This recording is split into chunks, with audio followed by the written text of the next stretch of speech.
Empreenda Assim, o podcast sobre empreendedorismo e negócios da Associação Comercial e Empresarial de Maringá.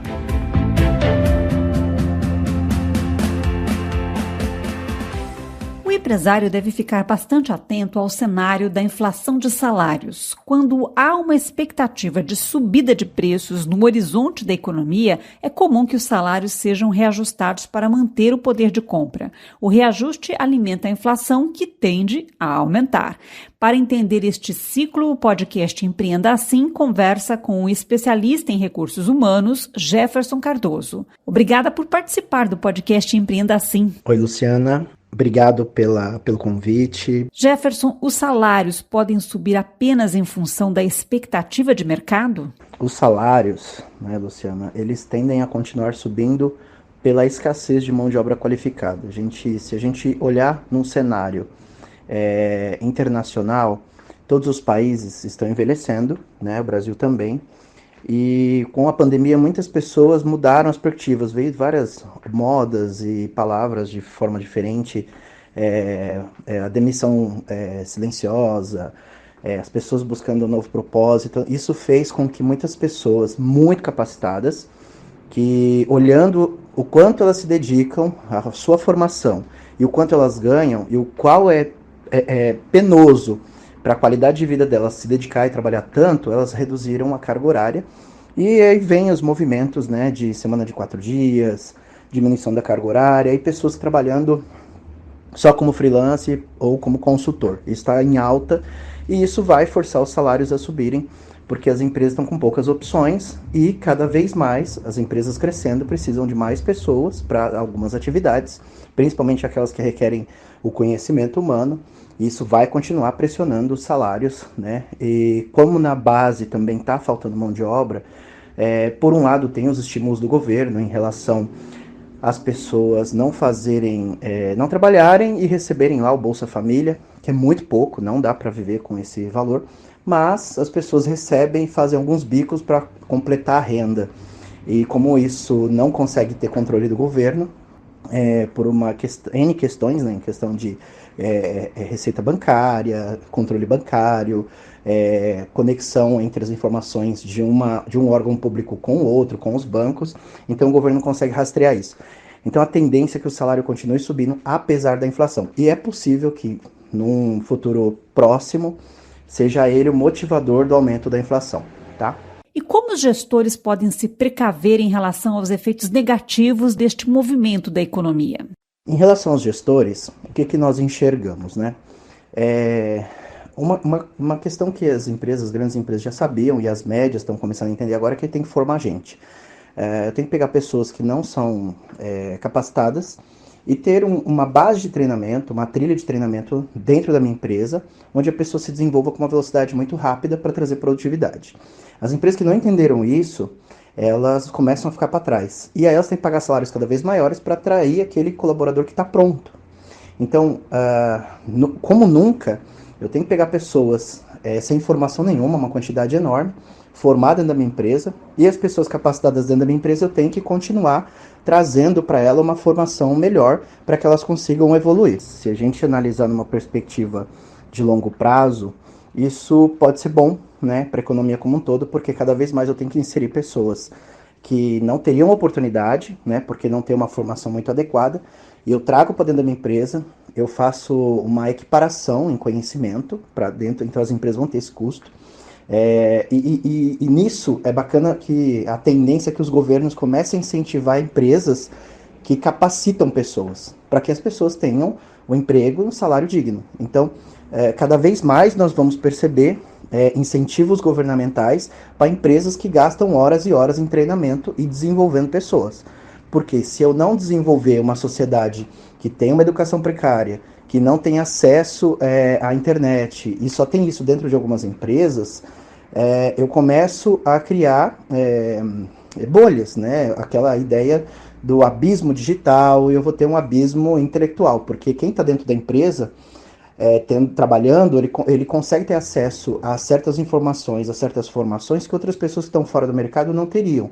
E para essa pessoa inserir no mercado, vai ser muito mais difícil, Os filhos de quem trabalham já estão estudando, já estão se preparando. mas é uma mão de obra ainda que os pais vão continuar investindo para que ele entre em cargos melhores.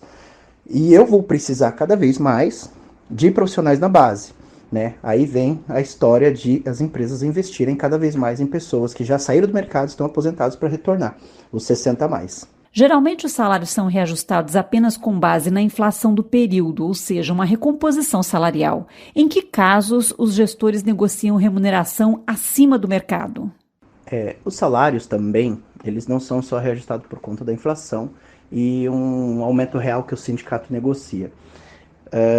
Tem alguns fatores que influenciam isso. Um deles, dentro da empresa, é o risco de ficar sem aquela pessoa, né? Quanto mais raro é aquele profissional, quanto mais difícil repor aquela posição, se o empregado, o profissional perceber, ele consegue ter um poder de barganha muito maior, né? A gente percebe isso hoje nos cargos de operador de empilhadeira. Por mais que se formem, cada vez mais precisa. Enquanto não tivermos máquinas que possam fazer o trabalho deles, eles cada vez mais vão estar ganhando mais. Operador de torno CNC, entre outras funções que requerem, são profissionais difíceis de encontrar no mercado. Isso tirando o mundo digital, que a gente sabe que cresce muito, escala muito rápido, e eu não consigo repor os programadores na mesma velocidade.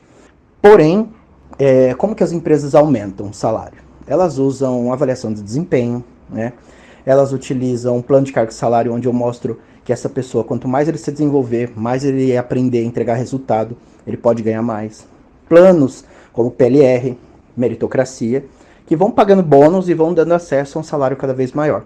No fim, por mais que eu estou dando bônus, gratificação, comissões, a conta folha, ela tende a subir, porque as pessoas vão ficando, as empresas vão ficando refém das pessoas, principalmente profissionais qualificados e escassos no mercado. Jefferson, nessas negociações, o que deve ser colocado na mesa pelo gestor? Olhando para o lado do gestor, o que ele tem que analisar quando ele vai dar um aumento salarial ou vai dar um ganho real para alguém? Eu volto a falar, aquela questão da raridade e da dificuldade de repor aquela pessoa ou de formar um profissional para aquela posição. Então, não precisa esperar uma empresa vir e aliciar seu colaborador através do LinkedIn, através de uma posição, uma ligação, oferecendo uma oportunidade com um salário maior. Você consegue, com salários, às vezes, ter reajustes pontuais, né, por bom desempenho, por assiduidade e outros fatores que são imprescindíveis numa empresa, para que aquela pessoa continue na posição. Porque hoje é muito caro você trazer um profissional, treinar e desenvolver, porque quando você perde todo um conhecimento cultural, uma formação,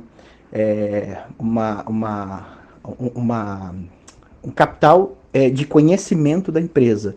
Então esse capital vai embora e ele leva com ele uma história que ele passou ali naquela empresa. Então isso tem que pôr na mesa. O tempo de casa tem se tornado relevante para alguns casos, sim. Em alguns casos, para reter um talento, vale a pena inflacionar o salário?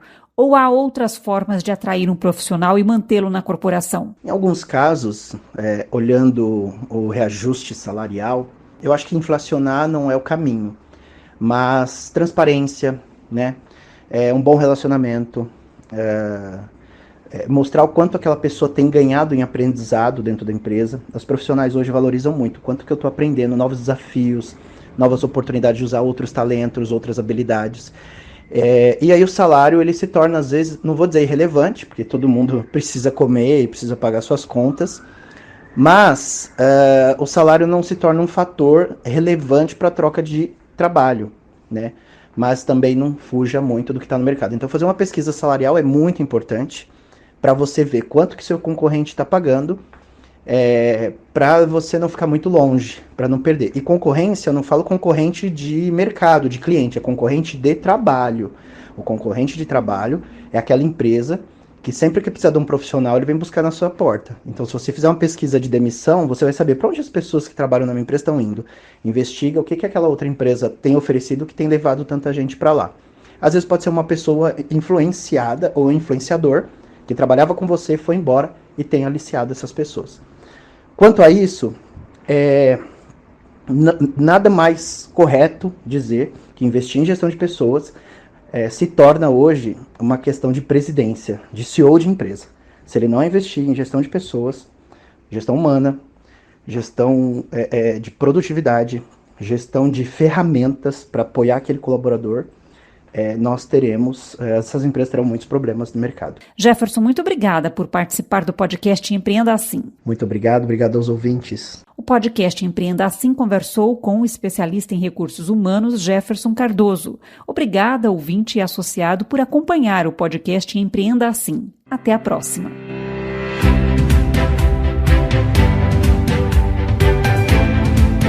Empreenda Assim, o podcast sobre empreendedorismo e negócios da Associação Comercial e Empresarial de Maringá.